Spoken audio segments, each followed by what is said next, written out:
Gotham Season 2, Episode 21, A Legion of Horribles. Now, with this episode leading into the season finale, I was very curious what was going to be happening. I was actually very happy with the episode as a whole. I think they did a lot of cool stuff. We got Fish Mooney back, and I didn't think about this during the promo, but the fact that she has her own memories was one thing. Like, that was actually a big deal in itself, because obviously with, like, Galavan, he was absolutely insane. So I didn't even think about the fact that she knew who she was when I saw the promo. I was like, oh, you know, they're bringing her back to life. How's that going to play out? But she came back with all of her memories, and she has superpowers now where she can kind of manipulate people and have them do what she wants. So my guess is that she's going to actually play a fairly big part in the next season. I don't know if, you know, I'm wrong about that. I hope I'm not, because, you know, they brought her back and they gave her powers and everything. And you know, maybe Jada Pinkett Smith, you know, maybe she has the time, so maybe we will get to see her in season 3, and Fish Mooney will be a big player again, which I would love, especially since they, you know, chose to give her powers and everything, and wasn't just like, oh, she came back to life and she has her memories, because that could have been simple. It could have been like, well, you know, and technically it could still go the same way if they wanted to do it, where she chose to kind of get out of the game because things have kind of escalated to be super crazy. But considering who her character is, Penguin was like the only guy left, and now it's Butch, and we still have to see how that's going to play out in the finale. I feel like she might escape. I feel like, you know, with her powers, she's going to end up escaping as they're trying to transfer everybody. Like, alright, we're moving from Indian Hill to wherever this new facility is, and I think she's going to be the one to escape because of her abilities, and then we'll see kind of the interactions and where she ends up going with, you know, Penguin and Butch kind of in their new lifestyles, really. So I'm definitely looking forward to that. I do hope that she stays on, because they've given her powers, and it seems like there's a huge, you know, there's a lot of possibility for where they could take her character. So I do hope that she stays on for the next season, but we'll have to see. Who knows? She might die off randomly again in the next episode. Like, yep, did it last time, we'll do it again. But I know that, you know, Jada Pinkett Smith left the show for I can't remember the reasons, but that's why she wasn't, you know, in most of this season. So maybe whatever happened has kind of been fixed, and now she's able to be on the show as a regular member again. And I think this will be a great way to do it. So hopefully that's why they gave her like powers, to be like, hey, this is something that's going to make, you know, a huge difference in the series.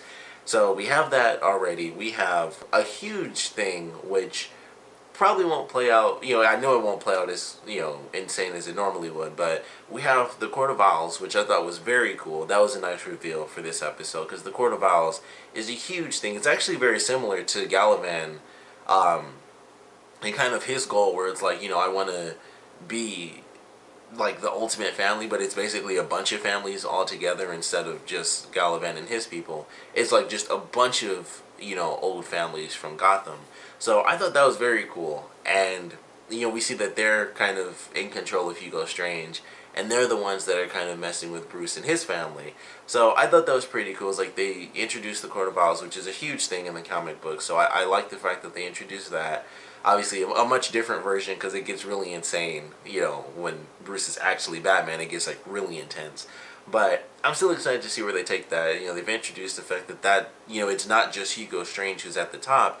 He's under, you know, the Court of Owls. So I'm very excited to see where they take that. Hopefully it's utilized very well, and we get to see some pretty cool stuff come out of that. But I thought that was a nice reveal.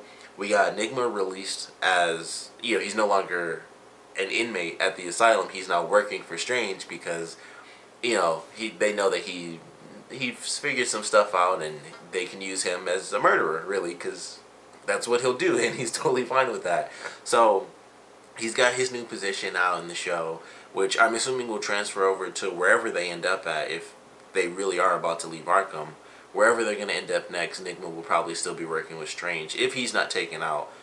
So we'll probably get to see Enigma in Season 3 have, like, you know, a whole new crazy position where he tortures people and stuff like that, which I think would work for his character. We've seen him get really dark. We had, like, the 2 really great episodes when he was trying to frame Bruce, or trying to frame Jim.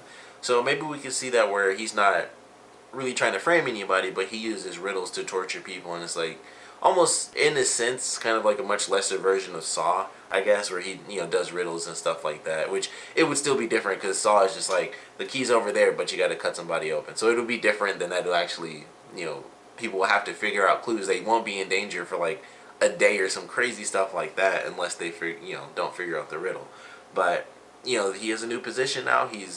I won't say in charge, but he's got a new position compared to being locked up in the cells and everything. Especially with the cannibal guy. I thought that was a funny scene. Like every time the guy would jump at him, he would just scream and freak out. I like that scene. I thought it just looked really funny. But that was really cool. We have Selena actually surviving with her friend.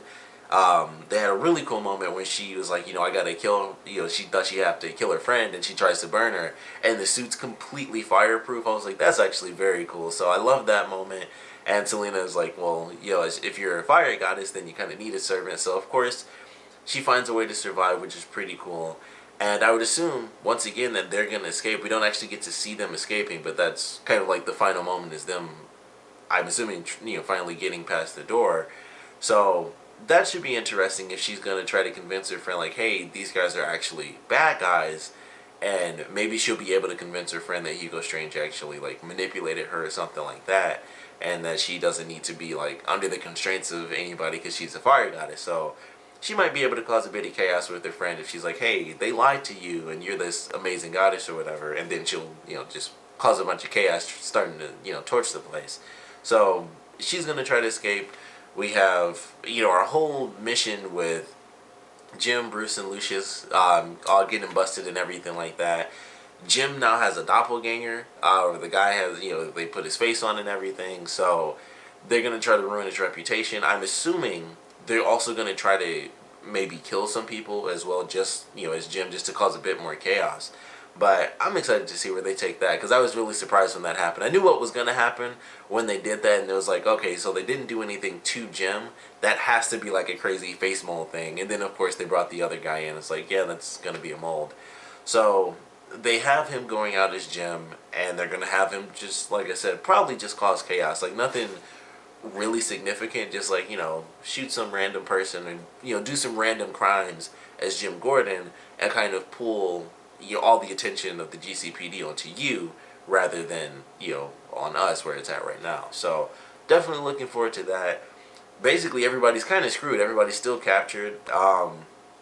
So who knows? I mean, we just have to wait and see what happens in this finale. But I'm very excited to see where they take it. I think the Fish Mooney stuff, I really do hope that kind of has a big effect on the next season, because obviously she's been brought back to life in this one episode, so she can only be in one more episode this season.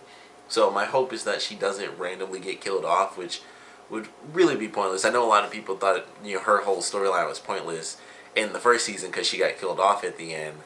But this would really be pointless if she was brought back to life in one episode and then died in the next. Plus she got superpowers. That would really be pointless. So I don't think she'll be dying. And I think she's going to have a much bigger role again. Much like she did in the first season. In season 3. So I'm looking forward to that. I really just want to see the reactions and stuff. Just like when Galavan came back to life.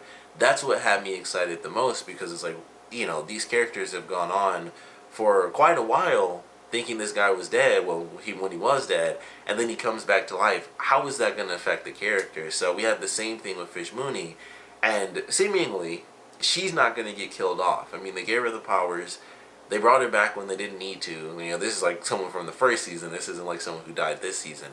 So, once again, I can't wait to see how that plays out. Like, is she going to try to take over again from Butch? Is she going to accept the fact that Butch is in power? Is she going, well, obviously with Penguin, that's not going to be good in any way, shape, or form. So there's just a lot there. Like, if she does want to take over, she could because of the manipulation ability that she has now. So would she do that on Butch, despite the fact that, they've always been like really, really close? Would she do that to him just to take over and be in power again?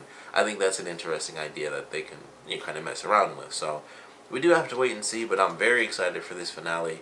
I don't really know what to expect. I mean, I would assume they're going to get Hugo Strange, but then, the fact that they introduced the Court of Owls, I'm guessing that they'll, of course, live on for Season 3, and they'll be like the big bad, and maybe, bring somebody else in, or maybe just bring in more villains, because they still have And I forgot to mention this last time, but they show in the or not the promo, but the recap. When Selena was in the last episode, they had Killer Croc, and like his skin was changing and his eyes were yellow. So they have a lot of characters they can utilize. It's like, oh, we have all these random people who are dead and undead and mutated and stuff. They can pretty much have whoever they want that at least has some sort of mutation in the comic books. They can just be like, yeah, that person got kidnapped and now they were in one of these cells. And I mentioned before they kind of did a reference to the Mad Hatter, where Hugo Strange was reading Alice in Wonderland. So they have a lot of characters they can utilize, and it's the Court of Owls, so they'll be like, well, use this person or use that person. This person for chaos. This person actually has some of their memories and stuff, so use them to manipulate these people or something like that. So even if they take out Hugo Strange, we still have the court itself, and they can still kind of do whatever they want behind the scenes. So I feel like that's how it'll play out. They'll get Hugo Strange. I don't know if he'll get arrested. I feel like he might actually get killed, just like Galavan, because things are just so crazy. It's a little hard to tell if they're gonna end up killing somebody else or not, because just with how crazy the season has been, it's like I don't know. Like at this point, it's like they could kill somebody, and it kind of makes sense for the show because people keep dying. At least some of the bad guys do, or at least crappy people. Like in Penguin's case, when he killed his new family or whatever, they were crappy people and they killed his dad, so he like wiped them all out. So they've been killing people off. Killed Galavan, blew him up. So I don't know. They might kill Hugo Strange. They might just arrest him. It's a little hard to tell at this point, but I'm definitely looking forward to the finale, of course, though. Definitely want to know what you guys thought about this episode, so please comment below. Let me know your favorite parts, your least favorite parts. And, of course, got to ask you guys what your predictions are, what you want to see in general for the finale. And I definitely want to know, if you're familiar with the comics at least, your thoughts on the Court of Owls, because I know them from... I don't really know them from like the famous comic story because I never got to read it, but I saw the most recent Batman movie. I think it's called like Batman Night of the Owl or whatever, and that was a really good movie. And it's a crazy freaking thing. Like it's pretty insane what they do. So I know they're a really big deal in the Batman universe, and I'm excited to see where they're going. But if you know about them, or even if you don't, if you're curious or anything, I would love to know what you guys thought about that. And of course, this episode in general. So please comment below, let me know, and thanks for watching.